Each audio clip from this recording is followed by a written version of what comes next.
Welcome to Gambling with an Edge. And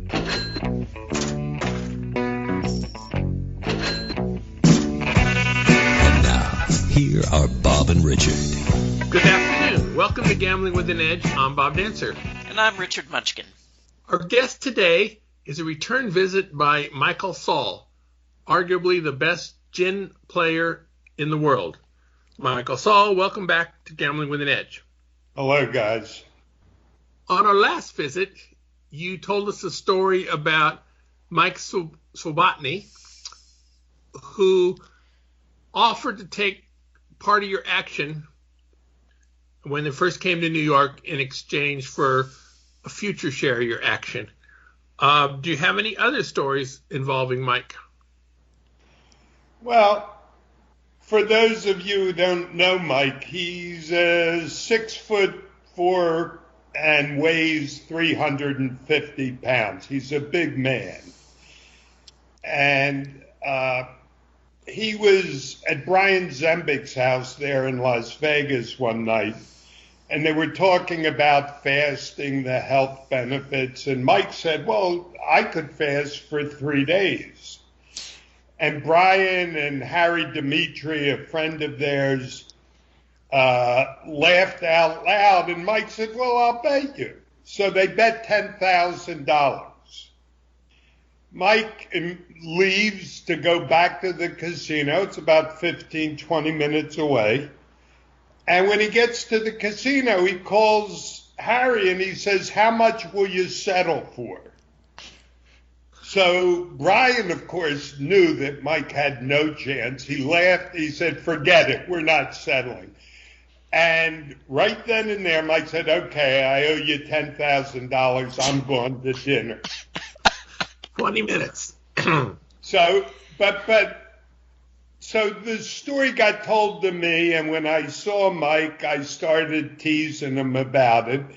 And in all earnest, he was absolutely serious. He says to me, well, Michael, you don't understand. He said, the problem was they wouldn't let me take vitamins. He had deluded himself into believing that he could have done it if only they let him take vitamins during those 3 days.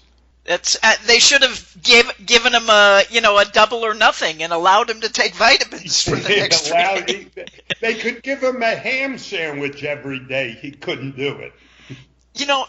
There have been a lot of weight bets. I mean, really crazy weight bets over the years.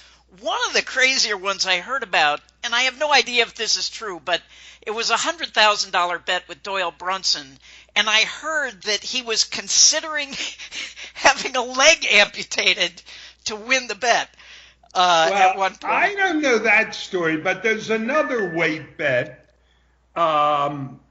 I don't know if you guys know Falafel. He was a world-class backgammon player. He died recently. Yes. And there's a young guy from Israel who he was friendly with. I really don't know his correct name, but he was nicknamed the Genius, right? He was a young guy, skinny as a rail, maybe 5'8" and really thin. He probably weighed 130 pounds. Falafel at the time probably weighed 280, 290. So Mike bet him $1 million that they couldn't cross weights in a year. In other words, the Genius had to weigh more than Falafel at the end of a year. And believe it or not, Falafel won the bet. Wow. I mean, how they did it, I don't know. It was a last-minute thing. It was ounces difference, but the Genius did way more. Yeah, I did hear, the younger guy put on, 50 or 60 pounds, I think, and Falafel... He put on weight, and Falafel lost a lot of weight. Yeah. Between the two, they did it. Now, Falafel called Matt Congeyer Genius a lot. I don't know if it's the same guy, but I thought Matt Congeyer... I think that's his right name, yeah. I didn't think he was Israeli. I thought he was American. I thought he was Israeli, but maybe I'm wrong. I always saw him hanging around all the Israelis when I'd see them in Monaco. So, but you could be right. Okay. But Speaking so, of, yeah. I'm just surprised at the size of that wager. And did the genius have a piece of it, or what was in it for him? I'm sure he did, and the size is only what it was rumored to be. In other words, I know it was a bet. It was rumored to be that big, but I certainly don't know that it was. Yeah, I certainly had heard the same rumor. So you mentioned backgammon. In backgammon, you frequently will adjust your play according to your opponent's. If your opponent takes all doubles, well, you'll double him late.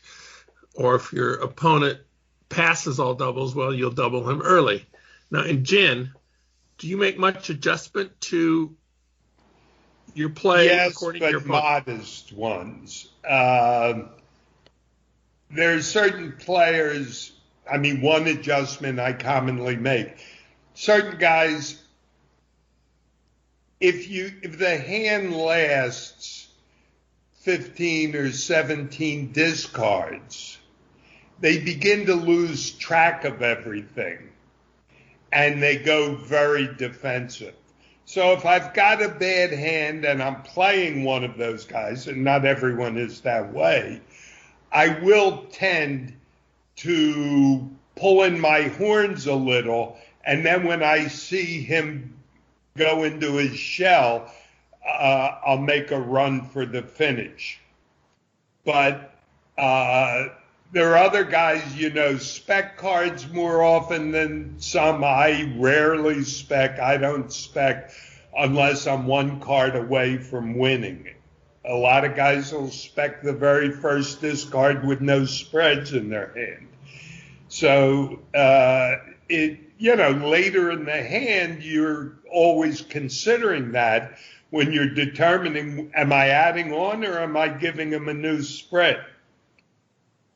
But I think that there's a lot more player adjustment in poker and backgammon than there is at gin.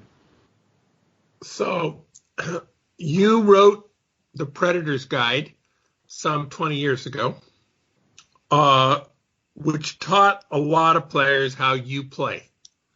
When Doyle Brunson wrote Super System, he said he had to teach himself how to play again because after people read the book, they all knew how he played and could adapt against him. Was that true for you? Not at all. I am certain that I got the fundamentals right. That there's really, now, certain plays I could easily have wrong. But I'm sure the fundamentals are right. And so if I want to win, I cannot deviate from those basic ideas. Okay, let's talk about artificial intelligence.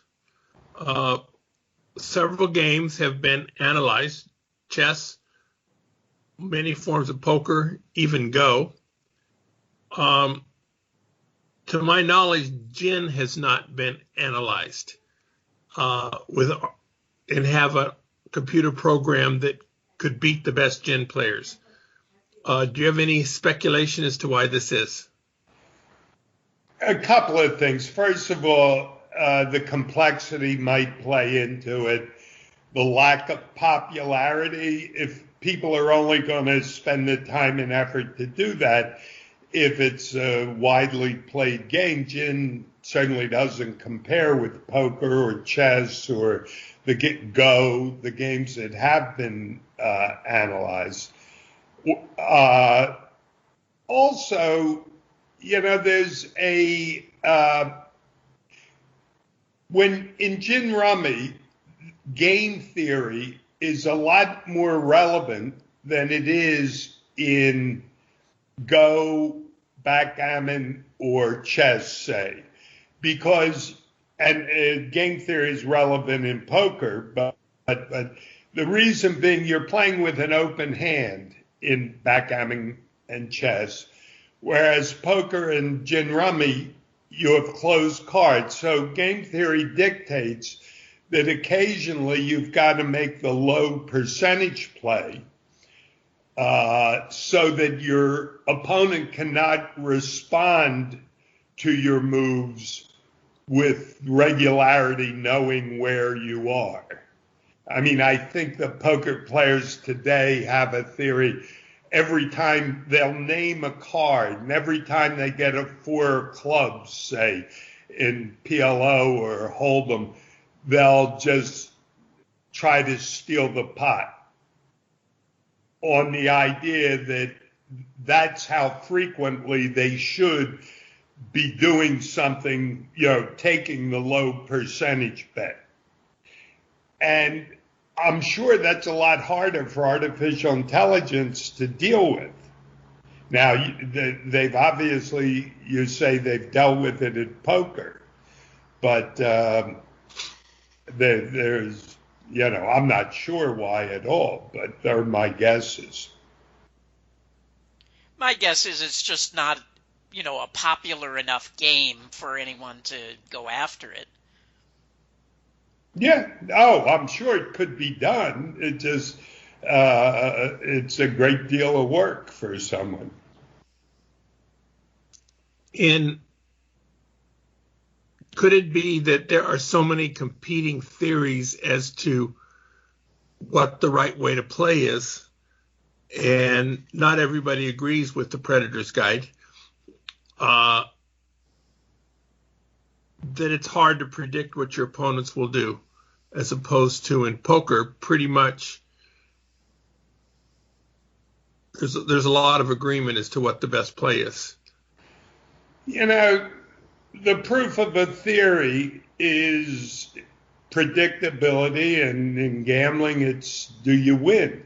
I've never in my life seen anyone win at gin rummy who didn't basically follow, and again, I'm not telling you every play's right, but play strong, pump cards into the opponent, be unafraid to add on. Defensive players just end up in a graveyard. And so I don't know that there's too many competing theories. What does that phrase mean, pump cards into your opponent? In other words, when you play gin, a defensive player is always afraid to add on or to throw a fresh card in the middle of nothing, right? Mm-hmm. And I'm not saying that it shouldn't be done in a calculated way. But if you play defensively and you don't pump cards, you are assured of losing. You cannot win. And history, a lot of years of playing gin rummy has proven it to me. Nobody wins that doesn't play very strong. Okay. We talked about the Predator's Guide. Do you have any plans for Volume 2 or other works of writing? Well, on the gin rummy, I was going to update things, and I ran out. I still have a few water damage books, but only a handful. So I was going to publish it on Kindle with, whatever adjustments. There were a couple of things in the book I said I was uncertain of. I've formulated better ideas now in those areas. So that is in the offing. And I like to write. I've written a treatise, I call it The Multiplier Myth, where I try to show where Keynesian economics is nonsense. I wrote Parenting and Personal Development, which I took all the mistakes and observations I made raising my children and how it made a better man out of me and outlined that. And now I'm writing a book on just my childhood, and my adult life, but a lot of the kind of unusual things that have done and have occurred. And I don't know if anyone will ever read it, but I like writing, so I'll do it. I mean, I didn't know if anyone was ever going to read A Predator's Guide, but I did it just to do it. All right, let's shift gears. On inexperienced gin players, what's the worst mistake that they make? Playing weak. They try, they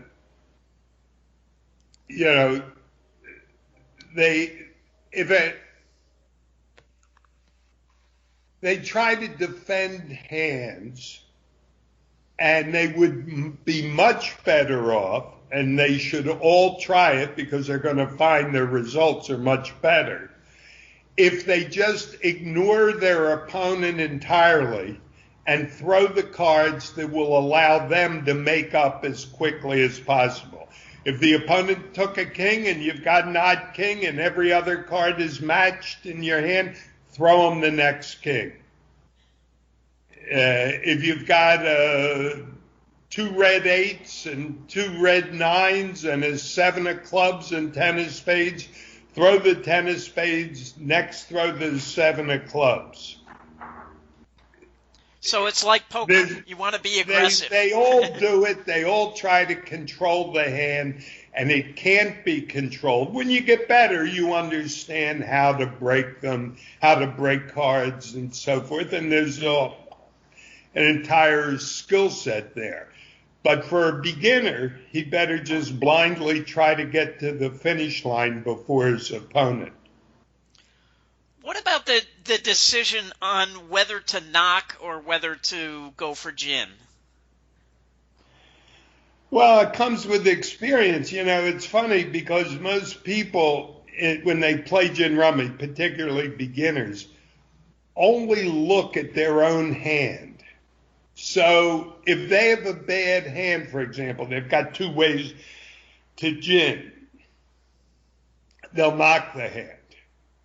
But oftentimes, if you have 1 way to gin and your opponent has none, which is not uncommon, you should play it. So my point being, you have to incorporate his hand into what you're doing. I mean, this will seem obvious to you, but believe me, players don't often do it.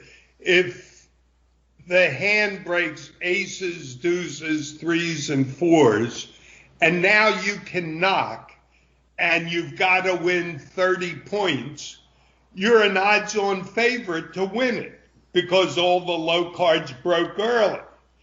But, you know, most players look at their hand, well, 30 points, I better play it for gin. And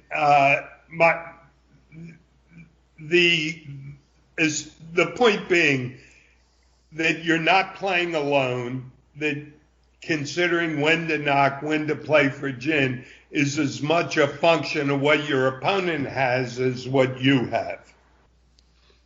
All right, we are going to take a break for commercials, and we'll be back talking with Michael Sall. The South Point has more than 10,000 games, returning more than 99%. This is more than anyone else has.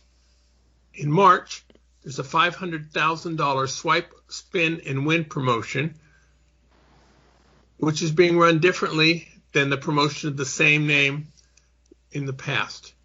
Now you can only earn 1 spin a day at a kiosk by playing $500 through any video poker or slot machines, Mondays through Thursdays, 3 a.m. through 11 p.m. The average spin has been worth possibly $20, which is higher than it has been in the previous promotion, but you can only win 1. Some of the awards, in addition to free play and points, which are easily converted into cash, are food values and a $25 South Point gift card. South Point has opened up more food options, Buffet is open longer hours, and now they have breakfast. The Big Sur Oyster Bar has opened after being closed for an entire year. At predicted.org, there's a market where you can place small bets on the occurrence of various political events, mostly but not entirely in the United States. Many of the events, the bets that are currently active, have to do with how many votes various cabinet members will receive in their confirmation hearings and who will enter which election in 2022 and 2024. You can, and some has several. Miss AOC, who is a liberal from New York, you can vet whether she'll be a representative, run for Senate, or run for president. Our listeners receive a one-time offer for deposit match up to $20 at predicted.org/promo/edge. You must play the money through once and cannot withdraw it for 30 days. BlackjackApprenticeship.com is an excellent site for those of you who wish to be successful at counting cards at blackjack. The primary value of the membership with the video course, training suite, members forum, pro betting software, casino database, result tracking software, members only podcast, and the members chat room. Videopoker.com is the best place to play lots of games. If you sign up for the gold membership, $8.95 a month or $79.95 a year, it allows you to get correction on most of the games. An additional membership, Pro, is sold separately at $6.95 a month or $49.95 a year. If you're already a gold member, those prices go down. Listeners may pay 1,000 hands for free to try it out at videopoker.com/GWAE. The biggest advantage of this is that it's video poker software that corrects you on both Quick Quads and Ultimate X. There are also several lesser games where you get correction here that you don't get correction anywhere else. All right, we're back talking with Michael Sall. Mike, for players who want to become advantage players in either gin or something else, do you have any thoughts about how many are going to be successful at it? Well, I would advise them first that the most important thing at gin rummy or backgammon, I'm not talking blackjack counting cards, but the most important thing in games like that is the social element, that you've got to be friendly, you've got to be well liked. People aren't going to play in a game that they're being harassed or criticized constantly. That the skill to become a better player than most players out there is relatively easy. But to find games with guys who are willing to play and lose, there's nothing wrong with their losing. They're not idiots. They're entertaining themselves. But finding the game is far more important than your skill level. Yeah, I say often on the show when we talk about beating the casino, it's the same thing. It's one thing to learn how to get an edge. It's another thing entirely to get the money. It's a different skill set. And the type of gambling I did, I never counted cards or did black. The type of gambling I did was always revolved around social activities. So if you didn't develop your skill set there, I mean, that's a lot more important to develop that than it is to play my level at gin. There's a lot of guys who don't play as well as me who win money pretty consistently. I mean, some of the top backgammon players are just so obnoxious that they don't find games. That's why I quit playing backgammon. And I was a winning player, not a losing player, but I found it so just miserable. The people that you had to deal with. One of Mike's greatest skills is Subodny, I'm talking, is his the fact that he's such a warm and likable guy. Right. And people don't look. I gambled with all wealthy guys, and if a guy makes $5 million a year and loses $200,000 or $300,000 a year gambling, he really doesn't care. It's not going to, but he does care if you're obnoxious at the table. Yeah. So Mike, the guys Mike gambles with are getting their money's worth because, they lose, but they're and by the way, I'm not a great backgammon player, but I'll play with better players if it's a pleasant game. I won't play with weaker players if they're obnoxious. Yeah. Yeah, that was one of the first lessons I learned in gambling. I learned at the Cavendish West, which was near Los Angeles. And it seemed like backgammon developed players who would insult other people. And so it got to be, although I might have been more willing to put up with it had I continued to be a winning player, but the combination of not being a winning player and being insulted for not being a winning player was that's too real much to be poison. It was a double whammy. How many people do you think can actually make a living as a full-time gambler? Well, I'll tell you this: it's a lot more difficult than most young poker players, good poker players. I'm talking about kids who have won money. It's a lot more difficult. And I've watched this for many years. I had the good fortune to belong to a club with fabulously wealthy people who I was young. I made friends with them. And so mine was a somewhat unique situation. But most of the guys who really made money that I know went into other things, which I certainly did. They ended up in business and, investing with people that they gambled with and did successful. I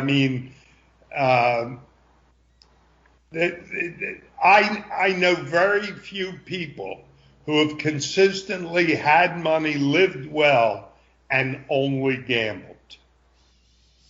Yeah, one of the things that a lot of times people who get into gambling, they don't want to declare the money they're making, right? Because they don't want to pay any taxes and they're making money in cash.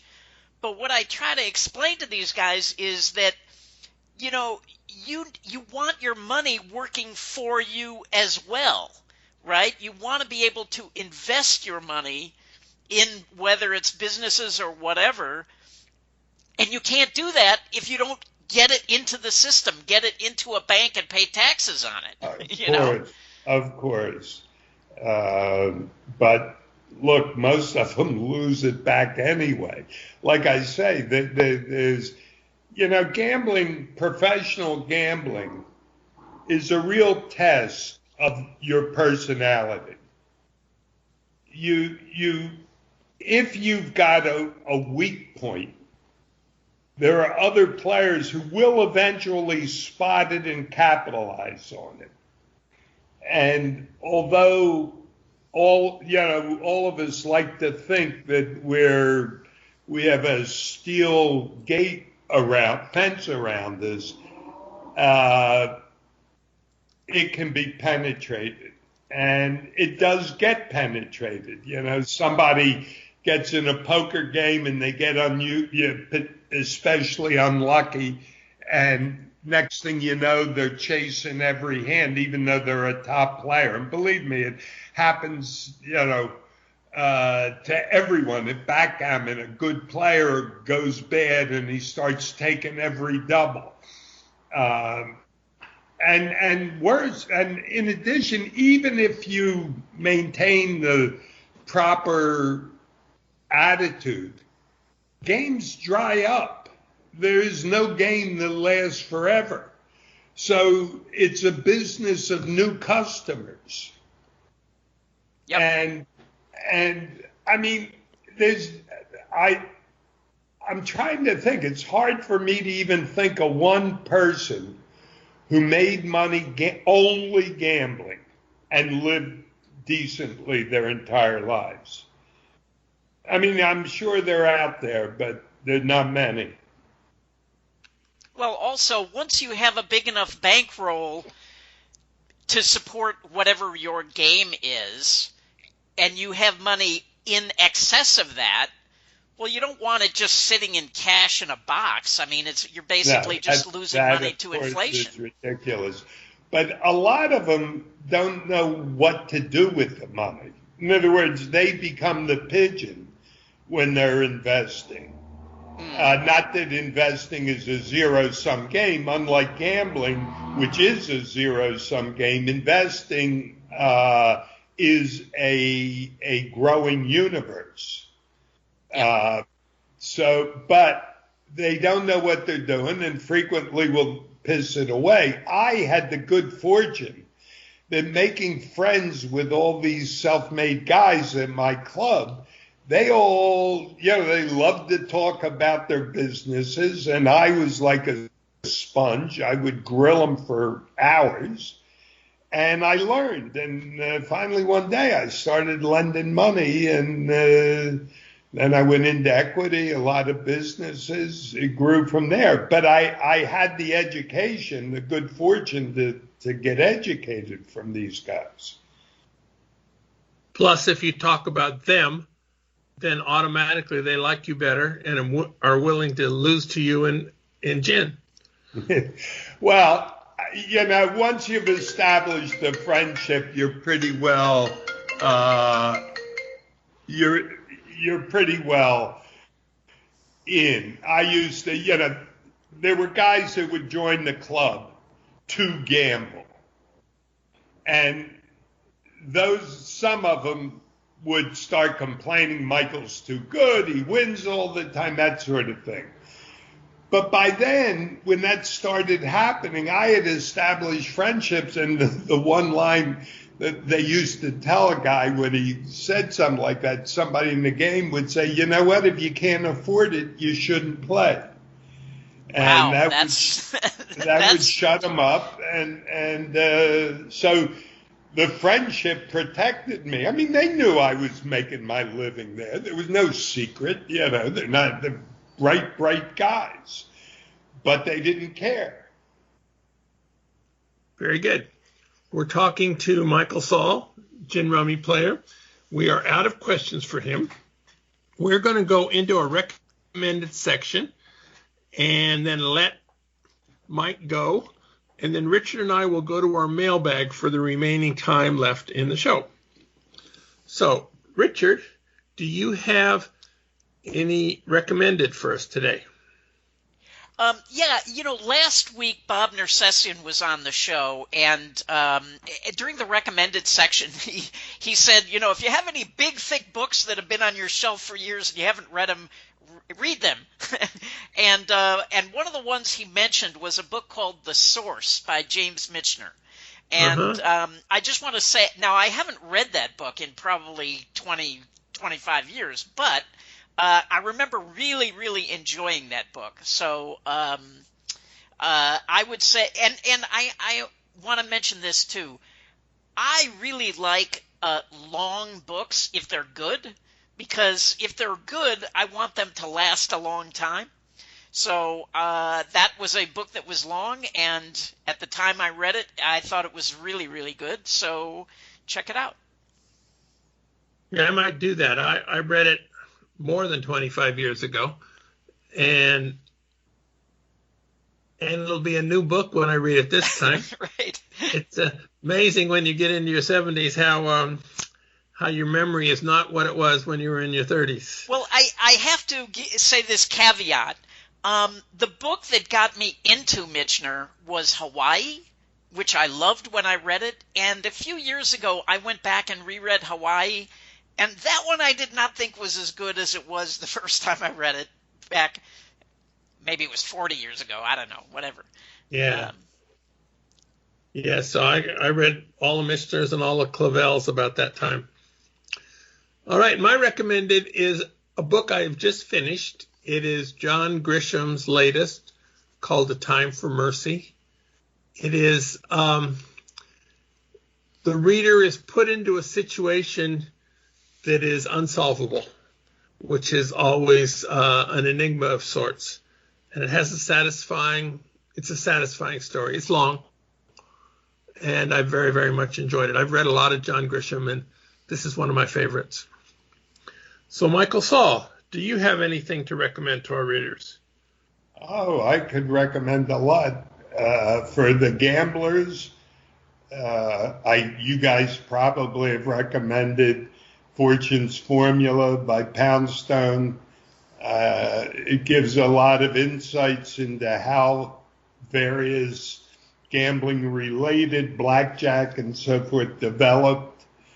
I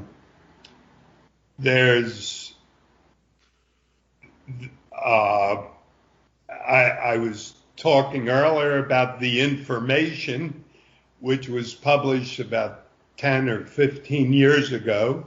It traces communications from African drums up through information theory, Claude Shannon, and into the application for genetics.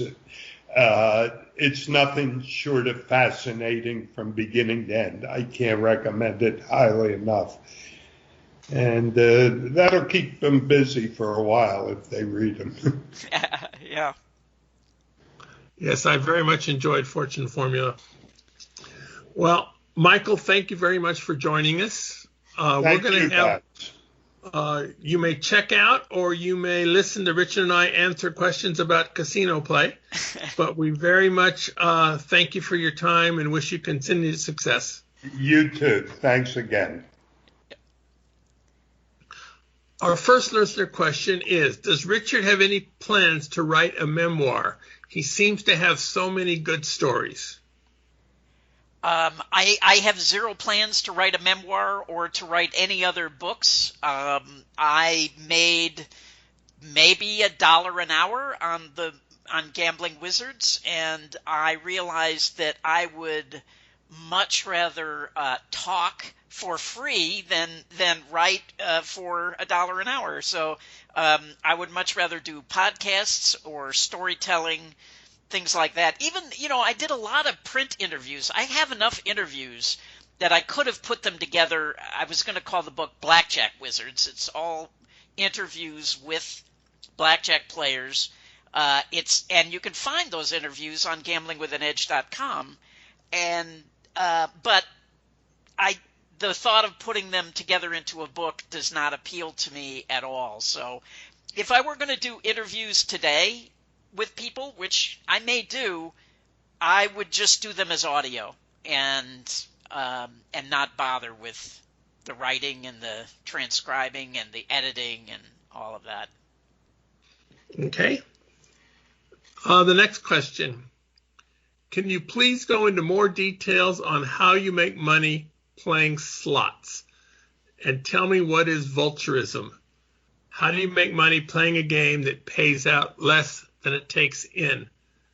I'm going to take it this first, although Richard knows different things than I do. Generally speaking, slots will eat your lunch. As you say, they pay out less than they take in. There are, however, times when the slots reach a bonus mode or an excited state where they pay out more than they take in. This requires learning how to recognize slots when they are in this bonus mode or excited state. There are a number of successful players out there who tweet about this. Hashtag RxGamble is one of them. There are several others. Richard, do you have anything to... Yeah. Pardon? Mickey Krim, who we've had on as a guest, has talked about this. He's on Twitter as well. RX Gamble doesn't really talk much about the slots on her Twitter feed, but she, is certainly knowledgeable. But if you are a blackjack player, then you could compare this to playing hot shoes. If you only jump in on a blackjack table where you know the count is way positive, it's kind of the same thing in slots. There are no books about this, so the only way you can learn really is to make friends with other players and maybe learn from them. All right, next question. If most casinos rate your play based on average daily theoretical, at what time does one day stop and the next day begin? Midnight, 3 a.m., some other time? And are all casinos consistent? First of all, they're not all consistent. Everyone is different. Some of them object to you even asking the question. Some places you ask that to a slot foreman and he goes, I'm not allowed to tell you. Some hosts who are basically professional friends, if you get them in a good mood, especially after tips and things, will share with you when the casino day changes. Sometimes, like at South Point, they won't tell you when the casino day changes, but they'll say this promotion goes from 3 a.m. to 2:59 a.m. And you can kind of figure out when the casino day changes. If you can't figure it out from that, this show is much too complicated for you. So this question for Richard. He recently told a story about Wheelchair. Is Wheelchair still alive? Yes, he is. The story I told, that was not the person that we call Wheelchair. This is somebody prior to Wheelchair. I mean, the person we call Wheelchair. This incident happened, I think, before that Wheelchair was a player. But yes, the player you're referring to is still alive and he's still out there playing. Okay, do either of you offer individual instruction on slot advantage play? For me, I do not. I don't think Richard does. No, I do not. A question for Richard.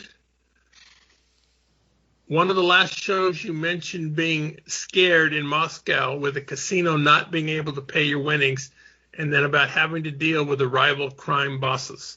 I'm dying to know, did they end up paying? Did you guys get totally stiffed? Did they partially pay? Did they kill you?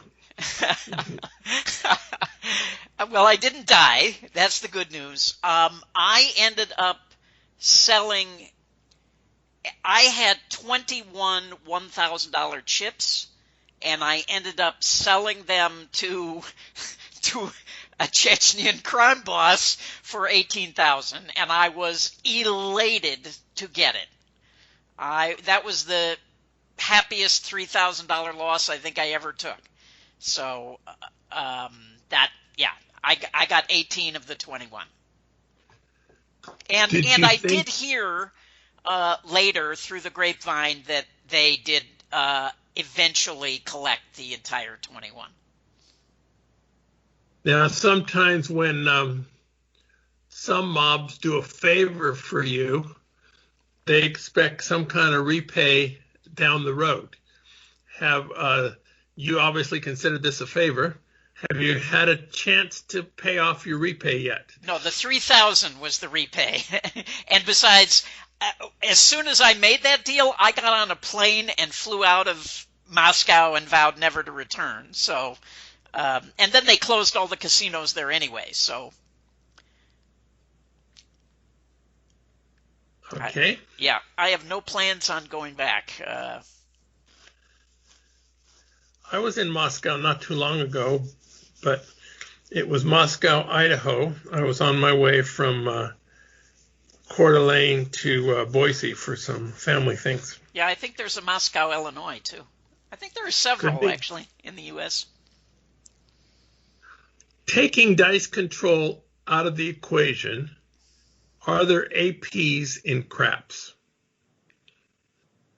Now, I'm going to start off with this. Maybe. Occasionally, there are special promotions on craps, which can favor the player. Sometimes casinos offer comps on both your base bet and the odds bet.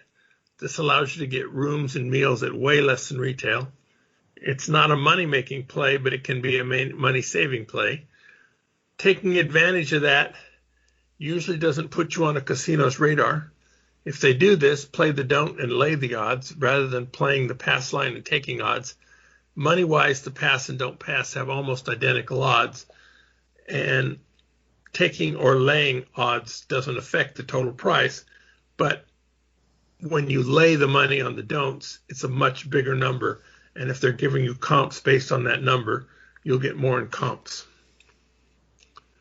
Richard. Well, I've said on the show many times that every single game in the casino can be beat under the right conditions.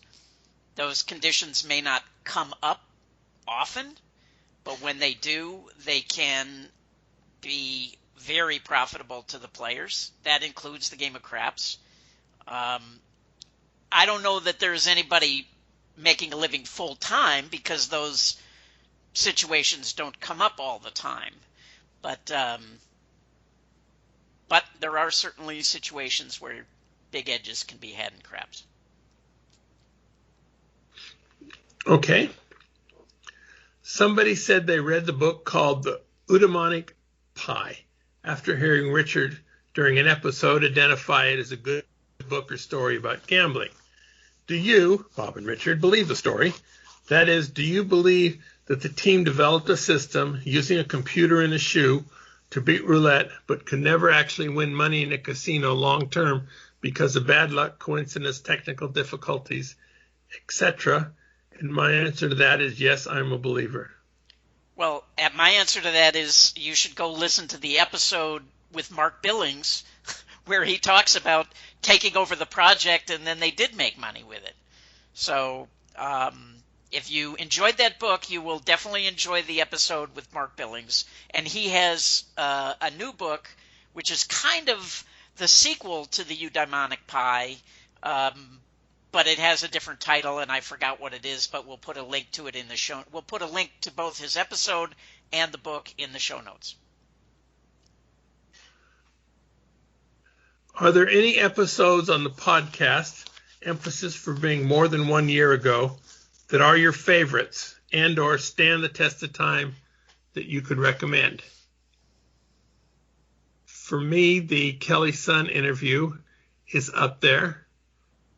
All the Bob Nersessian interviews are educational. I'm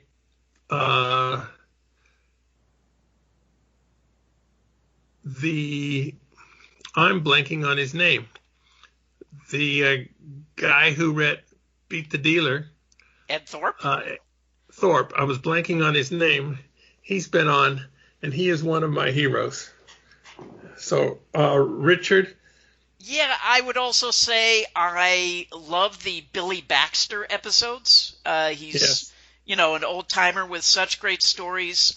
Dewey Tomko, another poker player with great stories. I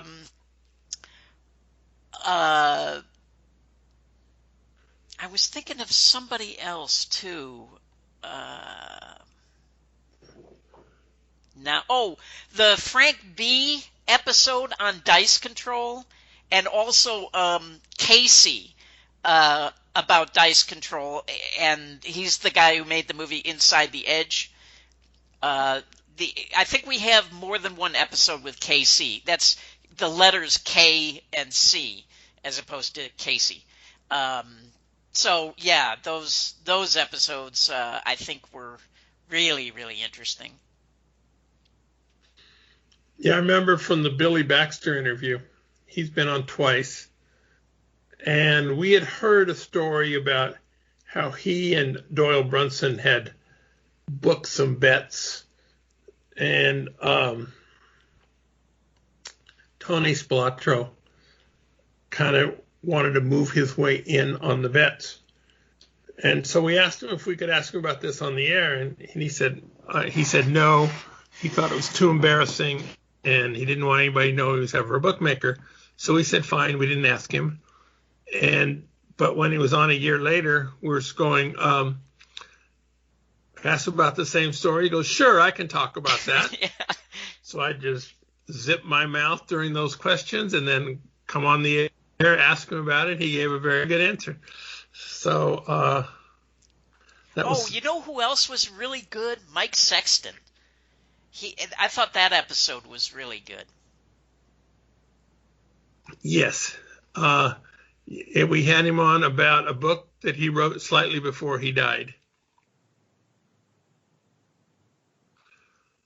On one of our mailbag shows, we talked about not telling a woman on the first date that you make a living gambling. So how do the two of you end up telling your wives that you're professional gamblers? And do you have a favorite story of getting them involved in any AP play? Let you go first. In my case, I've never gotten my wife involved in an AP play. She has no interest in gambling at all. I don't think she's ever put a nickel in a slot machine.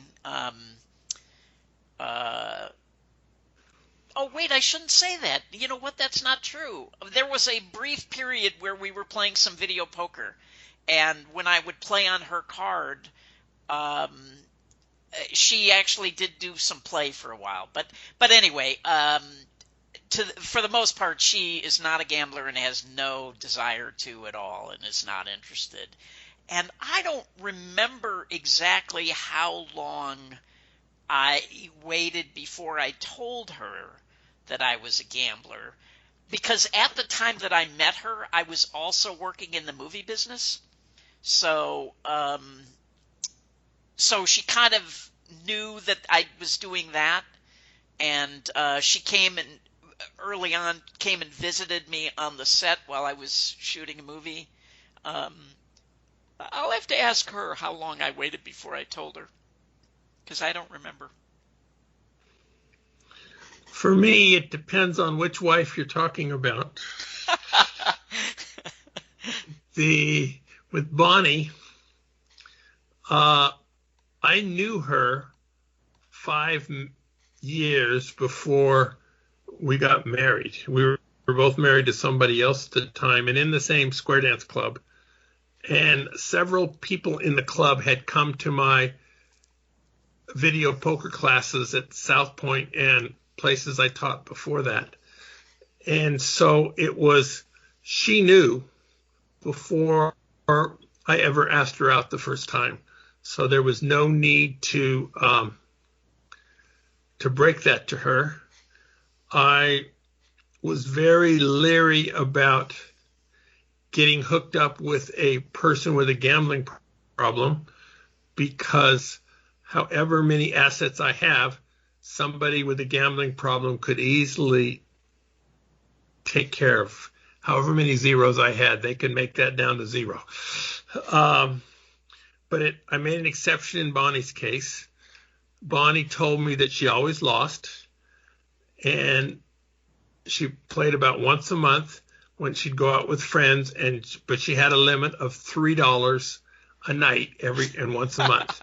So yes, she was a loser, which is a gambling problem, but I decided I was rich and I could fade that. My previous wife, Shirley, when I met her, I told her the first night. We met at Sam's Town Dance Hall, which no longer exists. It was on the second floor. And I told her, and she worked for a dry cleaning company in California, and they had 4 or 5 shops in the Las Vegas area, and she had to come to town once a month to service those shops. They would have them in Vaughn's and places like that. And so I told her a once-a-month girlfriend could fit in well with my life, that I was spending all my time getting a gambling career going, and it was going successfully, but I needed to spend a lot of hours at it. And a once a month date of good dancing and wild sex could fit into my life quite well. And I was, and she decided she had not had any boyfriends for 8 years since a previous ugly divorce. So she decided that could fit well into her life because she was only coming to town once a month. And since I had more money than she did, she thought she'd take a chance. And so she took a chance, and we did well together. She, the first time I was showing her how to cash free play coupons, such as 7 for $5 coupons or maybe 10 for $5 coupons. We were playing at blackjack. So we were in a single deck game, just the two of us. And we had the coupons. And the dealer had an ace up. And I looked down at my hand, and there were 2 non-face cards. So I tell her, let me see your cards. I knew that if she had 2 cards that weren't face cards, that it's right to take insurance. And if she did have 1 or more face cards, it wasn't right. And so she would not show me her cards because she knew that you weren't supposed to show other players' cards. So we were sitting there as partners, and she wouldn't show me the cards. So I'm sitting there, show me the damn cards. Yeah. So she did, took insurance and lost the insurance bet. But oh well. That was the first time I tried to teach her. She eventually became a decent player, never liked it. And eventually I decided that she really didn't like it so much, so she shouldn't gamble anymore, which actually kind of was the beginning of the end, because I was still spending all my time gambling, and we had less in common when she wasn't also a participant. Well, thank you for joining us today. Michael Sall is long gone, and it was very interesting talking about gin. We don't talk about gin very much. Keep your questions coming. We will have another mailbag show sometime, but now with 6 less questions. Yeah, we have still a lot left, but we always need more. Send your questions to gamblingwithanedge@gmail.com, or send them to Richard on Twitter, or put them into the chat on gamblingwithanedge.com, and we'll add them to the list. Thank you very much, Richard. Go out and hit lots of royal flushes, everybody. Good day.